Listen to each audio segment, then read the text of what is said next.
படிப்பில் சாதிக்கணும் தான், படிப்பும் சாதனை தான், அதை நான் மறுக்கலை. பட் அதுக்காக பர்டிகுலராக ஒரே ஒரு படிப்பில் மட்டும் நம்ம அச்சீவ் பண்ணியே ஆகணும் அப்படின்னு நினைக்கிறது ஒன்றும் சாதனை கிடையாது. ஒரே விஷயத்தை பற்றி திரும்ப திரும்ப யோசித்து உங்கள் ஆங்ஸைட்டியை ஏற்றிக்காதீங்க. அவ்வளோ ஸ்ட்ரெஸ்ஃபுல் ஆக வேண்டிய அவசியம்லாம் ஒன்றுமே கிடையாது. இது நான் ஏன் சொல்கிறேன்னா, நீட்டு மட்டும் தான் உலகமா? நீட்டை தாண்டி இந்த உலகம் ரொம்ப ரொம்ப பெருசு.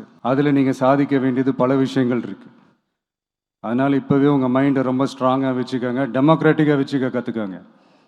ஏன்னா டெமோக்ரஸின்னு ஒன்று இருந்தால் தான் இந்த உலகமும் சரி, இந்த உலகத்தில் இருக்கிற எல்லா ஃபீல்டும் சரி, ஒரு ஃப்ரீடமாக இருக்க முடியும்.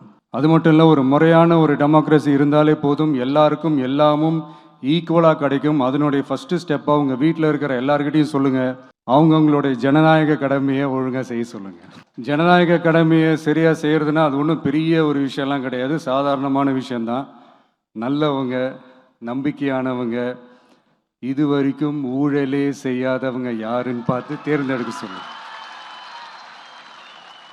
அவ்வளோதான், ஆஸ் சிம்பிள் அஸ் தட். அதுதான் அந்த கடமை.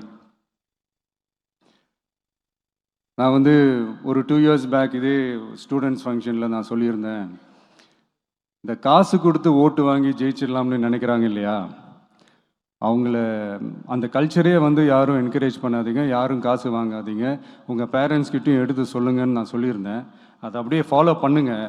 ஆனால் நீங்கள் வேணால் பாருங்கள், அடுத்த வருஷம் என்ன நடக்க போகுதுன்னு. வண்டி வண்டியாக கொண்டாந்து கொட்ட போகிறாங்க. அது அத்தனையும் உங்ககிட்ட இருந்து கொள்ளையடிச்ச பணம் தான். என்ன பண்ண போறீங்க? என்ன பண்ணணும்னு உங்களுக்கு கரெக்டாக தெரியும்.